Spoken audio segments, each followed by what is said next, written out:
முதல் தொகுப்பில் மனோகர் அழகான பெண்ணை பார்த்ததாக அன்னையிடம் கூறினான். திடுதிப்பென்று ஒரு அழகான பெண்ணை பார்த்ததாக மகன் சொல்லவும் அவனுடைய தாயார் திகைத்து போனாள் என்றே சொல்லலாம். ஏனெனில் பெண்களை பற்றி, அதிலும் இன்றைய இளம்பெண்களை பற்றி பேசுவது என்றால் மனோகரனின் வர்ணனையே வேறு விதமாக இருக்கும். மோசமாக கூறுவதற்கில்லை, ஆனால் அந்த பெண் உரிய பயிற்சிகளை நன்றாக செய்து உடம்பை கச்சிதமாக வைத்திருக்கிறாள் என்பான். கண்ணுக்கு மை தீட்டி இருந்த விதம் கவர்ச்சிகரமாக இருந்தது. பொருத்தமான நிறத்தில் உடை அணிந்திருந்தாள். இந்த மாதிரி ஏதேனும் முயற்சியால் அழகாக தோன்றுவதாக சொல்வானே தவிர வெறுமனே அழகி என்று லேசில் கூறுவதற்கில்லை.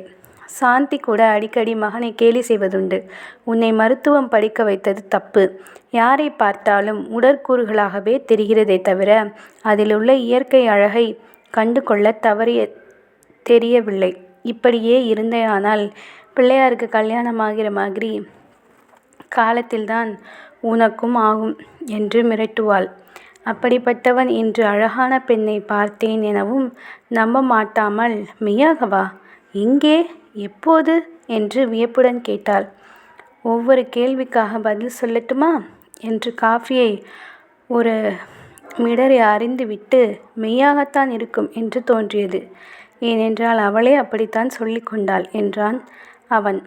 என்னது, அவளே தான் அழகி என்று உன்னிடம் சொன்னாளா என்று தாயார் மேலும் வியக்கவும் புன்னகை புரிந்து, நான் கூட இப்படி தன்னைத்தானே அழகு என்று சொல்லிக்கொள்வது தற்பெருமை என்று சொன்னேன் அம்மா. ஆனால் அது தற்பெருமை அல்ல, உண்மை என்றாள் அம்மா.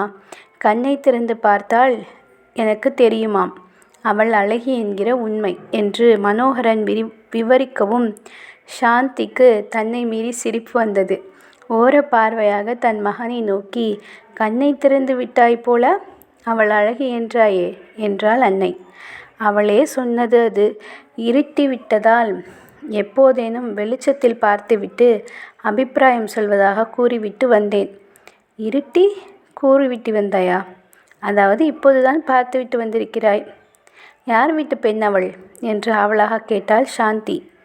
வீட்டு பெண் அல்லவாம், வேலை ஏற்று வந்திருப்பதாக கூறினாள். எங்கே?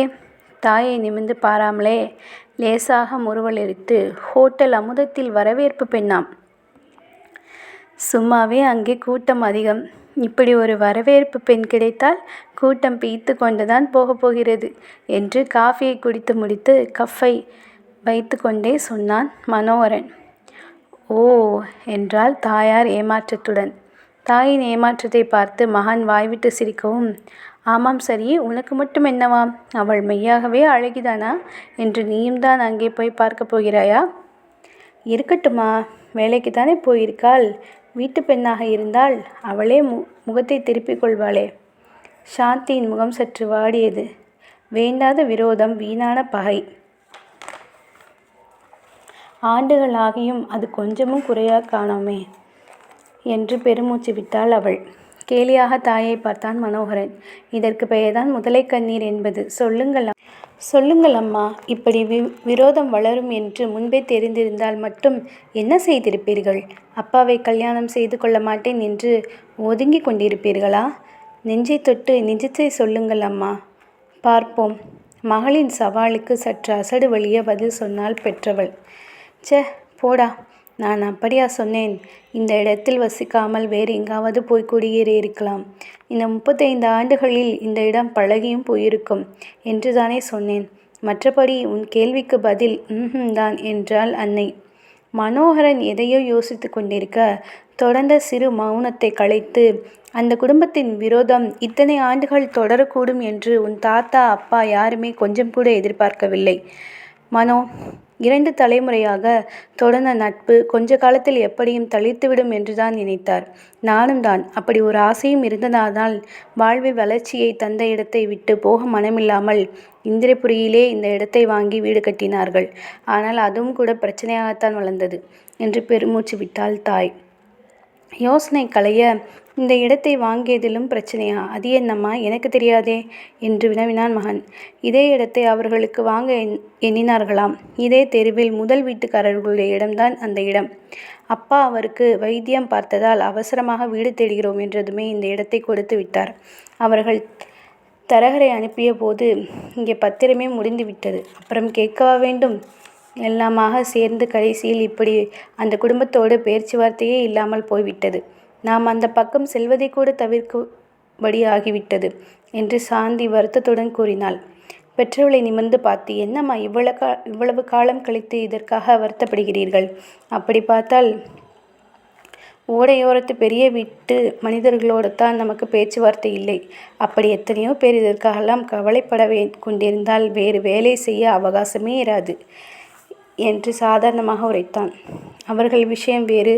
அந்த குடும்பம் இங்கே யாருடன் பழகுவதில்லை. அவர்கள் நமக்கு நட்பாக இருந்து விரோதிகளானவர்களும் அல்ல. இந்த மாதிரி முகத்தை திருப்புவதும் இல்லை.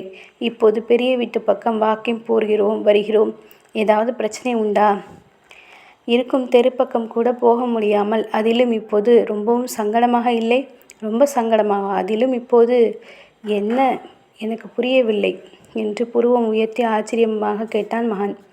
அது இல்லை அம்மா, உன்னிடம் அழகி பட்டம் வாங்கிவிட்டு அந்த பெண்ணை போய் பார்க்க முடியவில்லையே என்று நினைத்தேன் என்று இழுத்தவள் மகனின் கண்ணோரம் சிரிப்பில் சுருங்கவும், ஆமாண்டா, வருங்கால மருமகளாக கூடுமோ என்ற எண்ணம்தான், அதே ஆசைதான் என்று வைத்துக்கொள்ளேன். பெரிதாக என்னை கிண்டுகிறாய். நீ மட்டும் என்னவாம்? நிஜத்தை சொல்லு என்று கண்டிப்பான குரலில் வினவினாள். நான் ஒன்றும் மறுக்கவில்லையாம்மா என்றான் மகன் தாய் வெற்றி முறுவலுடன் நிமிரவும். ஆனால் நீங்கள் நினைப்பது போல் இல்லை அந்த பெண். இதற்கு முன் எங்கேயோ பார்த்தது போல இருந்தது. அதுதான் எங்கே என்று யோசித்து கொண்டிருந்தேன் என்றான் இலகுவாக. சட்டென்று, அது போன பிறவி முழுக்க பார்த்து பழகிய நினைவாக இருக்குமோ என்று கிண்டலடிக்க, பொல்லாத அம்மா என்று செல்லமாக திட்டிவிட்டு எழுந்து சென்றான் அவன். தூக்கம் பிடிக்காமல் கிடந்துவிட்டு மொட்டை மாடியில் காற்றாய் போய் நின்றபோது ஹோட்டல் அமுதம் என்ற பெயரை தெளிவாக தெரிந்தது. இந்த ஹோட்டல் தொடங்கியது மனோகரனுடைய தாத்தா சதாசிவம்தான். அந்த ரஞ்சிதம்மாவுடைய தந்தை அன்பரசுவும் அவரும் நெருங்கிய நண்பர்கள். இங்கே நெடுஞ்சாலையில் பாலம் கட்டுவதை அறிமுகமான ஒரு இன்ஜினியர் மூலம் அறிந்த சதாசிவம் நண்பனோடு சேர்ந்து ஒரு சிறு உணவு விடுதியை தொடங்கினார். பாலத்து வேலையோடு நெடுஞ்சாலை பணியும் சேர கூடவே உணவும் தரமாக இருக்க வேண்டும் என்று ஹோட்டல் சூடுபடித்தது. அங்கேயே நிலத்தை வாங்கி அருகருகே இருவரும் வீடு கட்டி கொண்டனர். திருச்சிக்கு செல்வோரும் அங்கிருந்து வேற்றூர் போவோரும் வந்து இளைப்பாரி எதையாவது உண்டு போகும் அளவுக்கு ஹோட்டலும் வளர்ச்சியடைந்தது. சதாசிவத்துக்கு ஒரே பையன், பெயர் மாதவன். மாதவனுக்கு சில ஆண்டுகள் சின்னவர்களாக கண்ணபிரானும் ரஞ்சிதமும் அன்பரசுடைய பிள்ளைகள். இரண்டும் குடும்பங்களும் ஒன்றோடொன்று ஒட்டி உறவாடியதாகத்தான் மனோகரன் கேள்விப்பட்டது. மாதவனின் பின்னோடு வாள்கள் போல மற்ற இருவரும் அலைவார்களாம். 3 சின்னவர்களும் ஏதாவது ஒரு வீட்டில் ஒன்றாகத்தான் கிடப்பார்களாம். மாதவனுக்கு பள்ளி படிப்பு முடியும் வரை இதுவே தொடர்ந்திருந்தது. சேர்ந்தே திருச்சிக்கு போய் படித்துவிட்டு சேர்ந்தே திரும்பி வந்து சேர்ந்தே திரிவது.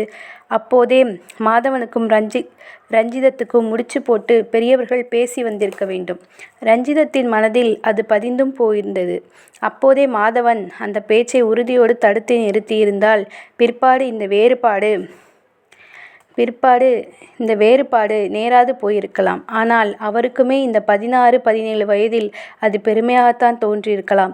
தன் எதிர்காலம் மருத்துவ பணி என்று மாதவன் தேர்ந்தெடுத்தும் கூட எல்லோருக்கும் பெருமைதான். டாக்டர் அல்லவா? அப்போதே சிறு குடியிருப்பாக உருவாக தொடங்கிவிடப்பட்ட இந்திரபுரியில் ஆங்கில மருத்துவர் இல்லாத காரணத்தால் நோய் நொடி என்றால் எல்லோரும் திருச்சிக்குத்தான் ஓடிக்கொண்டிருந்தனர். இனி இங்கே டாக்டர் இருப்பாரே? சென்னையில் மருத்துவக் கல்லூரியில் சேர்ந்த பிறகு மாதவன் ஆளே மாறிப்போனான். படிப்பு என்று அது தவிர வேறு எதிலும் அவனுக்கு ரசனை இருக்கவில்லை. விடுமுறைகளில் ஊருக்கு வருவது கூட மிக குறைந்து போய்விட்டது. பயிற்றுவித்த ஆசிரியர்களுக்கே மாணவனின் கெட்டிக்காரத்தனம் பிடித்து போய் அவரவர் கிளினிக்குகளுக்கும் மருத்துவமனைகளுக்கும் பயிற்சி பெற உதவி செய்தனர். அப்போதும் திருமணம் தேவையில்லை என்றுதானே தவிர ரஞ்சிதம் வேண்டாம் என்று மாதவன் கூறினான் இல்லை. படிப்பு முடியட்டும் என்று பையன் கருதுகிறான் என்று எல்லோரும் கருதினர். அது சரிதான் என்று ஒத்துக்கொள்ளவும் செய்தனர். ஆனால் ஹவுஸ் சர்ஜனாக பணியாற்றுகையில் அங்கே நோயாளியாக வந்த ஒருவருடைய மகளான சாந்தியை பார்த்ததும் கண்டதும் காதல் கொண்டு மணப்பது என்றால் அவளைதான் என்று மாதவன் பிடிவாதம் பிடித்தது எல்லோருக்கும் பேரதிர்ச்சிதான். ஒருவேளை சதாசிவம் தம்பதி அந்த மனத்துக்கு சம்மதம் கொடுக்க மறுத்து மாதவன் தனிமரமாகவே நின்றிருந்தால் அடுத்த குடும்பத்துக்கு இவ்வளவு ஆத்திரம் வந்திருக்குமோ என்னவோ. ஆனால் மற்ற எதையும் விட தங்களுடைய ஒரே மகனை பெரிதாக எண்ணி அவன் விருப்பப்பட்ட பெண்ணையே அவர்கள் மருமகளாக்கி கொண்டது பெரும் துரோகமாக கருதப்பட்டது. இத்தனைக்கும் பிள்ளைக்கு ஈடாக ஹோட்டலில் தன் பங்கை சதாசிவம் நண்பனுக்கே எழுதி கொடுத்தார். யாருடைய பிச்சையும் தங்களுக்கு தேவையில்லை என்று ஒரு நாள் ஒரு டிடியை கொணர்ந்து சதாசிவன் முன் வீசி எறிந்து விட்டு அவரது வீட்டு பக்கமோ ஹோட்டல் பக்கமோ காலடி எடுத்து வைத்தால் நன்றாயிருக்காது என்று கூறிவிட்டு சென்றார். என்ன காரணத்தினாலோ ரஞ்சிதத்துக்கு ஏற்பாடு செய்த திருமணமும் இருமுறை கலைந்து போய்விட அதற்கும் சதாசிவத்துடைய குடும்பத்தையே காரணமாக்கி வெறுப்பும் விரோதமும் மேலும் வளர்ந்தது. வெறுத்த முகத்தையும் பேச்சையும் தவிர்ப்பதற்காக வீடு மாறி போனார்கள். ஆனால் அதனாலும் திருச்சியில் மருத்துவமனை தொடங்கி ஓஹோவென்று வளர்ந்த பிறகும் சுத்தமான இந்த காற்றை விட்டு நகரத்தின் தூசு துரும்புகளில் உள்ள இடத்தில் குடியேற விருப்பமின்றி டாக்டர் குடும்பமும் இங்கேதான் இருந்தது. ஒரே ஒரு மகன் மனோகரன். கொஞ்ச காலம் கழிந்து அந்த வீட்டு பையனுக்கு திருமணமாகி 2 or 3 குழந்தைகள் பிறந்ததாக கேள்வி. காலப்போக்கில் மூத்த தலைமுறை 2 இடங்களிலும் மறைந்து போயிற்று. மகன் படித்து முடித்து வந்து தொழில் பழகி பொறுப்பேற்பதற்காகவே காத்திருந்தது போல 3 ஆண்டுகளுக்கு முன்னர் மாதவன் இறந்து போனார். மனோதைரியமும் கட்டுப்பாடும் தேவலே என்றாலும் இந்த பெருமிழப்பை சமாளித்து சாந்தி பழைய மாதிரி ஆவதற்கு ஓராண்டு பிடித்தது. ஆனால் சுகமோ துக்கமோ இரு குடும்பங்களுக்கும் எதிரெதிர் துருவங்களிலே இருந்துவிட்டனர். அடுத்த தலைமுறையில் நேர்ந்த இந்த இழப்பின் போதும் கூட அந்த குடும்பத்திலிருந்து யாரும் எட்டி பார்க்கவில்லை. இரு குடும்பங்களுக்கும் இடையே உள்ள நிலைமைதான் இப்போதும் தொடர்ந்து கொண்டிருக்கிறது. அந்த பெண் சுந்தரி உற்றார் உறவினரை விட்டு வயிற்றுப்பிழப்பிற்காக இவ்வளவு தூரம் அந்த குடும்பத்திடம் பணிபுரிய வந்திருக்கிறாள். அந்த வீட்டார் யாரேனும் அவனோடு அவளை சேர்த்து பார்த்திருந்தால் வேலையே கிடையாது என்று திரும்பி கூட அனுப்பியிருப்பார்கள். அல்லது அந்த கெட்டிக்காரி அதையும் சமாளித்திருப்பாளோ? ஒருவேளை இந்த வெறுப்பு விரோதங்கள் எல்லாம் தெரிந்தேதான் ஏதோ கதை சொல்லி அவனை உடன் வராமல் தடுத்து நிறுத்தினாளோ? யோசித்து பார்த்தால் அப்படித்தான் நடந்ததோ என்று கூட அவனுக்கு தோன்றியது. அவன் தன் பெயரை சொன்னதும் எச்சரிக்கை அடைந்து விட்டாள் போலும். ஆங்காரம் பிடித்த அந்த ரஞ்சிதம்மா எல்லாம் சொல்லியே அவளை வரவழைத்திருப்பார். அதனால்தான் முதலிலே அவள் பையை தர தயங்கி இருக்கிறாள். அவனோடு அந்த பெண் சுந்தரி நடந்து வந்தது தெரிந்தால் அவளை சும்மா விடுவாளோ? பாவம், உதவி செய்கிறேன் என்ற பேர்வழி என்று அந்த அழகான பெண்ணுக்கு உபத்திரம் செய்து விட்டோமோ என்று அவன் மனம் வெகுநேரம் கவலைப்பட்டது. ஆனால் மனோகரன் கவலைப்பட்டதற்கு நேர் விரோதமாக அந்த எதிரி வீட்டினர் சுந்தரியை உற்சாகமும் மகிழ்ச்சியாகவும் வரவேற்றது. பாவம், அவனுக்கு தெரியாது. அதன் காரணமும் அவன் அறியாததே.